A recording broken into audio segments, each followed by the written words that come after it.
పవన్ కళ్యాణ్ గారు ఎక్కడ నిలబడతాడో తెలియదు, అనౌన్స్ చేయరు. చంద్రబాబు నాయుడు గారు 1 నిలబడతాడో 2 నిలబడతాడో తెలియదు. వీళ్ళు సిద్ధం అంట. దేనికయ్యా మీరు సిద్ధం?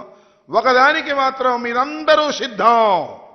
ఎన్నికలు అయిపోయిన తర్వాత తట్ట బొట్ట సర్దుకొని హైదరాబాదు నివాసానికి చేరడానికి అందరూ సిద్ధంగా ఉన్నారు.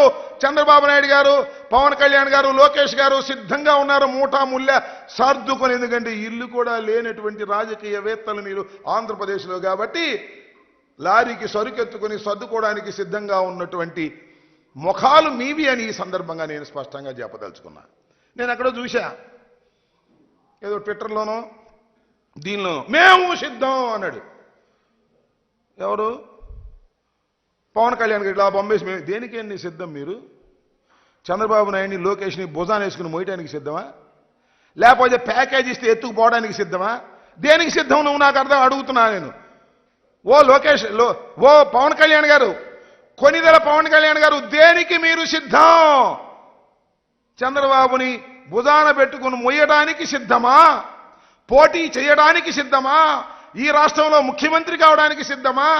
అసలు దేనికి మీరు సిద్ధమో తెలియనటువంటి అగమ్య గోచరంలో ఉండి జగన్మోహన్ రెడ్డి గారు సిద్ధం అన్నారు. మేము సిద్ధం అంటున్నారు. సిద్ధం అనకపోతే జనం కొడతారు కాబట్టి, తిడతారు కాబట్టి సిద్ధం అంటున్నారు తప్ప మీకు సిద్ధం ఎక్కడుంది?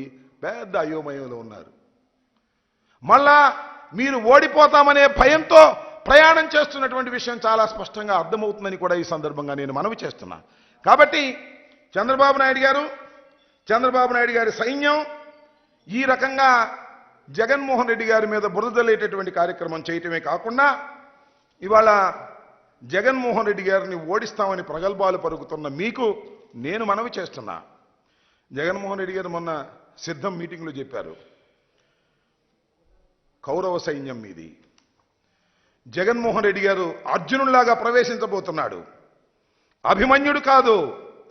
ఎంతమంది వచ్చినా, ఎంత సైన్యం వచ్చినా అంత సైన్యాన్ని జయించి పద్మవ్యూహాన్ని కూడా ఛేదించి మళ్ళా తిరిగి ఈ ఆంధ్రప్రదేశ్లో వైఎస్ఆర్ కాంగ్రెస్ పార్టీ జెండాని ఎగురవేయడానికి సిద్ధంగా ఉన్నటువంటి వ్యక్తి జగన్మోహన్ రెడ్డి అని మనవి చేస్తున్న కారణం ఒక్కటే, 5 సంవత్సరాలు చిత్తశుద్ధిగా పరిపాలన చేశాం. చెప్పిన ప్రతి మాటను నిలబెట్టుకున్నాడు జగన్మోహన్ రెడ్డి గారు. ప్రతి వాగ్దానాన్ని అమలు చేశాడు జగన్మోహన్ రెడ్డి గారు.